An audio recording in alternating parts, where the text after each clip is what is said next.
morning, Yari. I am. Good morning, Peter. So obviously, I want to ask, what are you dancing today?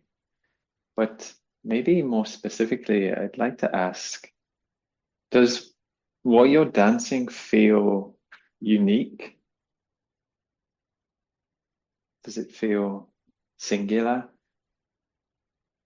sort of separate, distinct, its own? Mm, You see where I'm going? Yeah, I think it feels unique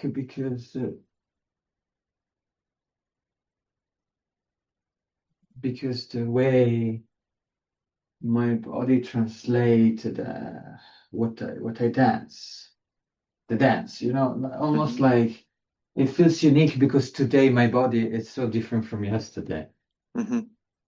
In that sense, feels maybe unique, but not as something like, ah, oh my God, that's so unique the way I do. But more like the way it resonates in my body feels unique. Mm. Like, because I was looking at habits at the beginning of the week, right? And Yeah. I feel as though I didn't really actually open up. What what is a habit? And maybe that's partly because that's perhaps one of the most fundamental materials of dance is dealing with the because what do we mean by habit, right? Like is just even the formation of the body, like even its evolutionary conditions, like the physicality of it, Yeah. the specificity of why it is how it is that not in some part similar to this thing we call habit, this thing that has been produced through repetition, through yeah, maybe non-natural selection. I don't know. But exactly like, hmm, this does feel unique, no? Or does it? Is Yeah. Are we just replicating the same, or are we doing something new? Right? Yeah. Ah, It's maybe it's not that. Maybe it's not even that. That shouldn't be the question. But I feel like that that too often that is the question, or maybe it should be the question. Oh my word. mm, mm. I think there is also I mean, it's in relation, habits are in relation to dance technique, Yeah, natural organization, whatever that means yeah. also. I mean, you spoke about that right now. Um, but also social mannerism, Mm, like the way we move in space, that but it's very recognizable. Like I'm thinking uh, in a way it's also the learning condition, yeah. that require us habits. I mean, like this, as you speaking, we don't need to think through. We just put Yes. it in our body, right? Um, I mean, yeah, how about this? Should we, or could we separate the sort of our understanding, of the body is behaving this way because of technique, because of training, because of social codes, because of um, aesthetic preference, because of practice. We know this. However, we can still feel something as unique or as boring and derivative and the same. mm, Perhaps it has more to do with pattern recognition and how that emotionally connects and resonates with us than this actual like knowledge that we use to sort of articulate our thoughts around these things, if that makes sense. Like, is there a division between feeling and knowledge? Mm, Obviously, our knowledge can affect our feelings, right? Like, mm, if I focus on like the like, oh, I know this, then it then I feel it as sort of not unique, as something habitual. Um, but I can also uh, sit in the knowledge that, but this is a unique situation. I've never done this type of arabesque thing I'm doing right now whilst talking to you via this format of a podcast, so, and when I focus on that, then I recognize it as unique, as something different to ah, something I've done before. mm, mm. I mean, in a way, we're sort of entering into the space of chance and randomness and uh, Yeah, yeah. yeah. I mean, yeah. I think it's interesting what you're saying, but also I think habits. It's something that doesn't challenge as much, uh, and Hmm. I don't know. I just feel it's a bit that also, no?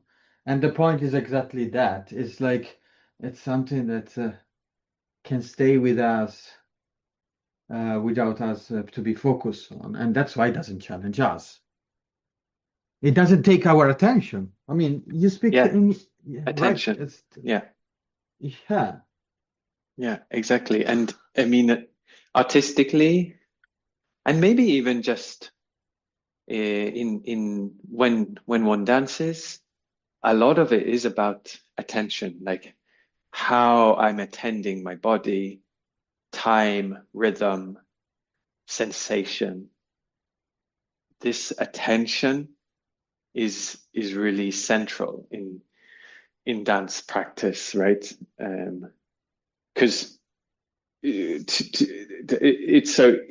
very easy to take walking, which we would maybe not consider as dancing, but if we change how we attend the walking, we can easily imagine it as a dance. Very easy. There's very little who would challenge this idea that walking could be considered dance. And I think equally, there's very few who would say that often walking isn't dancing. Yeah. Yeah, but also you're right that if we are busy in walking and we get caught in the in be attentive to the walking, right? And be somewhere in a space of walking that we have not been before. Hmm. So that is also challenge our habits. Then Yes, walking yes. can become so exciting and so Mm, mm. so yeah. And so here, I think we're at somewhere interesting. So if I attend my activity, I'm attentive of it physically, then am I already then interrupting or um, engaging at least with the habitual? There's a creative conversation Yeah. um, with the with the activity, uh, so to speak, and yet we we also let me get this out because I don't think I said it in the episode this week, and I think it's important. It's this idea that sometimes we want to dance, to be able to dance and not think, and I think this is really interesting. Am I misspeaking? It's so good to have you because am I misspeaking in that there is some? types of performance of dance or ways of dancing where you are trying to allow the body to do the dance and you're not controlling it too much because it would slow down the process. It would maybe inhibit the dance in a way. And in fact, if you can remove your mind somehow from thinking of what step is next, the dance is actually uh, more interesting or more valuable for that context. Have you experienced this? Is this something I'm? No, no, I think I have experienced this. I think you are you. I get in mind in my mind two different things that are very different. One is exactly the training situation, Mm, the making it into the body, getting in the choreography, whatever it mhm, means. Just mhm, yeah, basically uh, getting, for example, a choreography inside your body, ba, ba, ba, ba, ba, and mhm, become a habit, and then you go. And there is a question at some moment where I do actually, I have to be attentive to certain things because if not, it gets too automatic or there is mhm, something there is mhm, not anymore alive. mhm, And this is one thing. And then it's totally something else. mm, Uh, it's like walk and talk situation. yeah. It's all those practice discursive practices that now are working together with movement, Mm, speaking and moving. There mm, is many, and here in Stockholm also it's a thing. mm, And there where clearly habits is it's part of the game and it's important because you are giving to the body to the dance a sort of uh, a big responsibility. yeah. Yeah. And I think we can actually, well, firstly, we can say not all dance, right? Like, I'm sure there are many people and places and dances which don't ask that we mm, don't think and that the body has learned enough the choreography that it can just dance. I always remember teachers saying, sometimes you dance better when you're tired because you can't think in the body. So the dances. Uh, however, um, in that, now I lost my trail of thought. Is Mm. it possible for like, mm, oh yeah, I forget what I wanted to say. Oi, oi, oi. Too much dancing and Ah, thinking. too much dancing. Oops. But what was, do you have any, where are your questions and thoughts around dance at the moment or in relationship to these questions?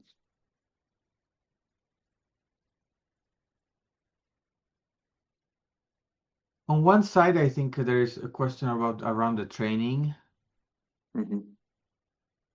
the warm up. I'm thinking more like those kind of moments and how habit is in there, how my body needs a recurring uh, kind of warm up, um, and also that it just go through. I don't know if that is. I don't need to think too much about it. It's just it's giving me that things that I need in order to do something else after, Hmm. or to be prepared for specific things. And one, Yes. it's around that. For example, I mean, also maybe my body is getting a bit, But changing all the time, but this is the second time you bring up technique actually in relationship to. And yeah. actually, I think it's really, I remember now where I wanted to go in our conversation was actually something I think next week I'm going to talk about of authority and control. And so inside of um, the the project of choreography is this desire for control, right?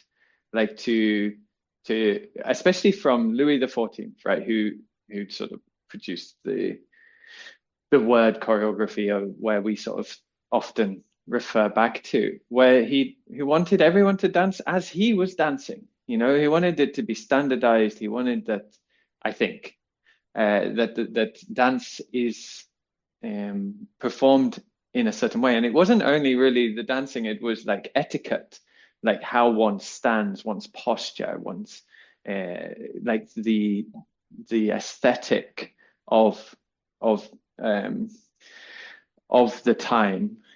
He wanted to sort of have his impression on that. And it's kind of what's interesting is where this control intercepts with habit, because habits is what mm, is it forms us.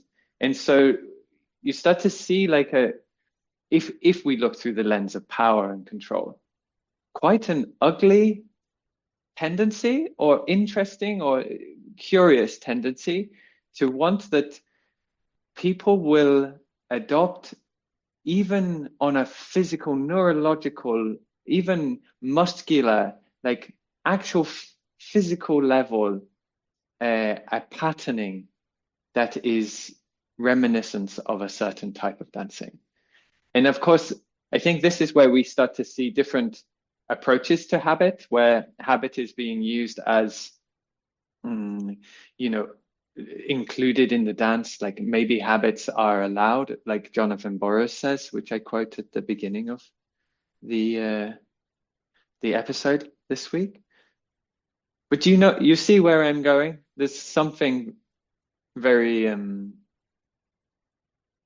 Absolute. It's also strikes me to think about habits also as a way to not control. Like because I mean, from yes, yeah, what we are doing here, let's say, yeah, speaking and dancing, we hmm somehow decide that our habits, we give our habits a sort of agency, hmm knowing that it's impossible to control them, mm. and somehow this could allow them to tell us something. Am I Yes. wrong? Just to make sure that No, I think you're absolutely the right. speaking dancing that we are busy somehow in this Mm, specific mm. podcast, me and you, And, it's actually and this. and actually, in many practices, actually, this Yeah, this yeah, yeah, is yeah. true, Of course. right? Where um the contradiction that is sort of proposed by this idea that choreography can control completely 100%. And I mentioned that in the podcast. I say, that you could avoid habit, or break habit, or produce habits 100%, is sort of like difficult. But then I felt like, but who's asking someone to completely break 100% their habits, and who's asking for someone to completely produce 100%, like to be 100% habitual in a way, like, um, and of course it's like it's both. And I think we start to touch on this blurry space of um, the politics of life, right? That uh, the habitual is almost who we are, but it's also not a sort of singular science, right? Like we're not actually completely habitual. We're not completely determined by the the biological and situational thing. Uh, and at the same time, they're sort of entangled. They both exist at the same time. It's these absolutisms that sort of catch us out, but at the same time don't. I have to think of how, like, you know, we live with two types of freedom, maybe the freedom to and the freedom from, but they happen simultaneously, even though they're somehow contradictory, in a way. I, Hmm. I have to think of like how life. I've been listening to Catherine Malibu again. There's a really beautiful podcast where she's interviewed, speaking about her book, Stop Thief. And I have to think about the indifferences of parts of us, of some of some parts of us to control, and it is something interesting in the play there where we are trying to manipulate or control or be with and not control, right? Like go with the habits, allow the Yeah. body to be what it needs to be, Mm. whatever that is, um, and the sort of the indifference to those activities, like you said, a little bit like mm, I can't control, like I can't. There isn't a control, um, yet yet like the scare, maybe it's a scary thing, it's traumatic perhaps even. This is what Catherine says, like to go with this life which is out of our control, uh but at the same time it's very implicit, like of course, like uh, we just are. And interestingly, just one last thing in this interview, I'll link it in this episode. But Oh, thank you. she says like maybe it's like about trying to find a style for this indifferent life that we have. And I think it's interesting to use the word style because, of course, style can be changed for aesthetic, right? Like, so how can we aestheticize or make tangible, aesthetically speaking, Oh, the wow. the life of our being, of Oh, ourselves. oh, wow. Style. I don't know. It's interesting if you bring in style beside habits in Hmm. dance, of course. I Hmm. cannot go back into dance, sorry. Mm.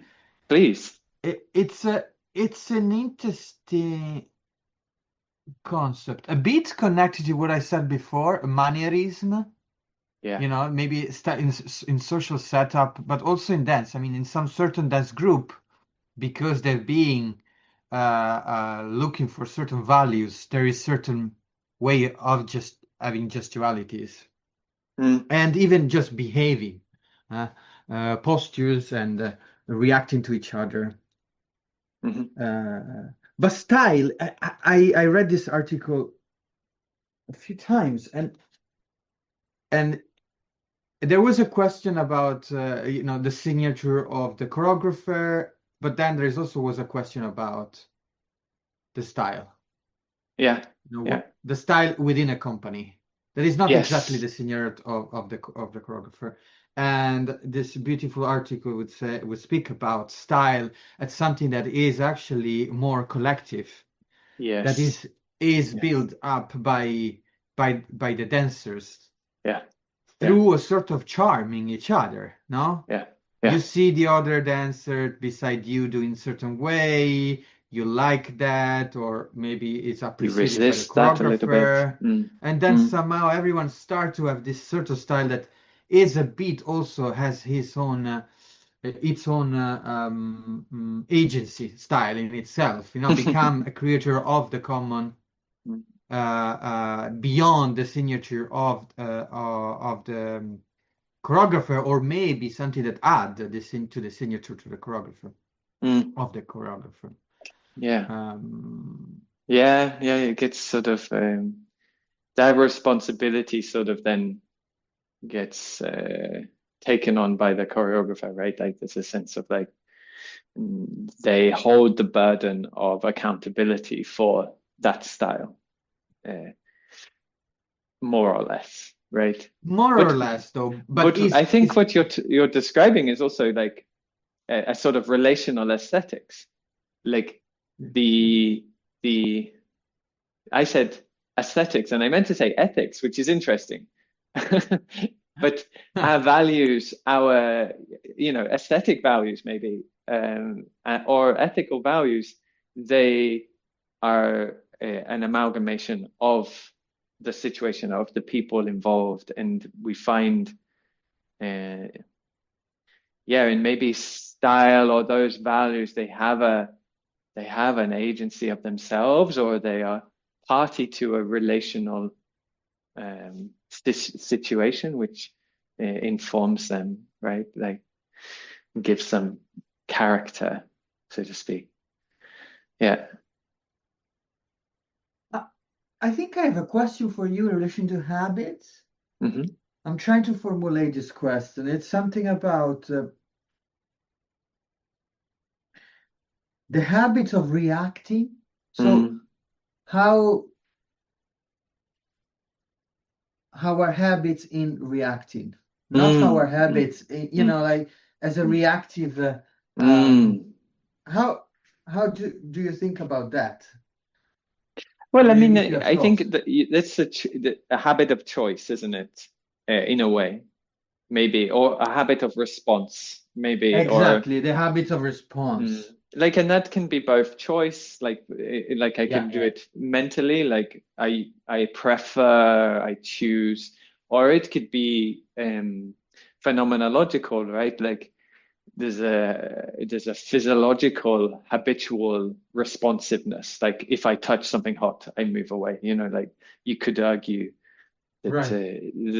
there's there are responses which are like that, right? That are more dance related. Like I see you do something fast, and I I follow you. I want to do Right. that fast thing, but I respond on a type of fastness in a certain way, or or I go against it. And then I think, I mean, this is almost the foundation of sort of compositional improvisation technique, right? Like how are we making choices? And I believe like there's almost an aestheticized and um, or maybe even ethical, but like there is a style around like what choices are good to make in improvisation and which ones are bad. Mm, I don't know. I think I really struggle with this idea that there is a more or less interesting aesthetic. I think often for me, I tend to move towards the container, the context to Mm. give guidance around what is acceptable and interesting and or sort of exciting, or what breaks patterns and so on. I find it less interesting inside. Uh, no, that's not true. I don't know. I don't know where my taste, my pleasure, my really resides. I mean, I've been thinking a lot about how we're like prediction machines, right? We're sort of programmed or not programmed, obviously, but we have a desire towards looking for patterns and then finding changes and seeing and getting excited by this sort of like, oh, that's not what I expected, or that fulfilled my expectations, which is exciting. Like there's this sort of these kind of things. Ah, I wow, I mean, yeah. actually, what's interesting is so we're dancing now, right? And I'm finding myself doing cliche. What I feel like is cliche because we don't have Yeah. like anything to really challenge that. Mm. We are just we, we are doing almost the dance that is asked of us, and I think that is where I that's where I try to challenge. It's like, okay, Yeah. what is dance? I think that's what I mean by context. I go towards the question often of, well, why is dance fluid, or why is dance now I'm moving my arms big, you know, like but why? Like what causes that? Like so when we do it authentic movement, I often try to persuade myself to uh, not to only focus on things which um, are associated with dance, but look for look for physical or experiential or temporal or sensorial things which aren't necessarily easily associated with dance, which often is more somatic, but also I think is a challenging of the timing of like, oh, now I need to continue moving because I'm dancing. And Mm. often is a recognition of, oh, but what of where I am? What is there a dance within the positioning and even the movement or the sensation, the place where where I am, as opposed to going to the next step or continuing to move or continuing to create things. Mm. And that's a trick. That's a tool, right? That's an improvisation tool in a Right. way. Yeah, I want to ask you again something. Oh, sorry, my question or not, maybe I'm a bit. uh, It's about the dance we are doing now. I just want to quickly see if I notice myself using dance, no, right? Mm, While you speak, I'm dancing as a way mhm, of listening. mhm, So in this case, again, habits are there somehow almost to relate to the listening of you speaking, mhm, mhm. and Yeah. uh, and sometimes I get very excited because the relationality between my dance and the listening, so your Mm, words somehow. mm, mm. Yeah. Yeah, I'm just sorry. It's not a question, but No, it's great, it, but it's a great observation. I really appreciate it. And then it goes back to this thing of like, I mean, I find a lot of my scores and a lot of my dancing and my practices, they tend to be very cerebral, right? A lot of thinking involved. And it's very interesting how you bring about that sort of like how the words affect things because I think I think it shifts attention, right? Like we frame some thinking in a certain way, and our attentiveness of our situation and our felt sense moves somehow. And I think this is why, for me, choreography can be so expanded because of how attention can so easily transform and create a very exciting experiential situation. Um, yes, and that's super broad. It's very broad. It's barely recognizable as dance. Yeah, right. really. Yeah. Hey, I feel like we probably have some like unresolved questions uh, from this little dance, but we should start thinking about wrapping it up and Okay. coming back next week. Do you have any last remarks or thoughts? Mm, no, it's just very fun to dance and and to dance and speak. I mean, like I've been really excited about looking again at this topic of habits, and because I do find it really rewarding. I find it really interesting to meet with what we think of as habits, um and still, yeah, and I think it also reflects why, especially contemporary dance, is so obsessed with the habitual in one way or Mm, another. mm, Hmm. right. Hey, And yes, hey. somehow the everyday. There is something also about that when you say the habitual, right? Am I wrong? I don't know. Yes. But well. Yeah. Yeah. I think so. I think that's part of the conversation. I think. Yeah. Well, uh, Ciao. thank Yeah. you, Peter. We'll see each other again next week. Yes, let's do it. Bye. Thank you. Bye.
Hi, thanks for listening. If you can support the podcast, please go to paypal.me/dancepeter. I'm just looking for a little bit of funding to help support the cost of the hosting. I hope you enjoyed the episode. Thank you so much.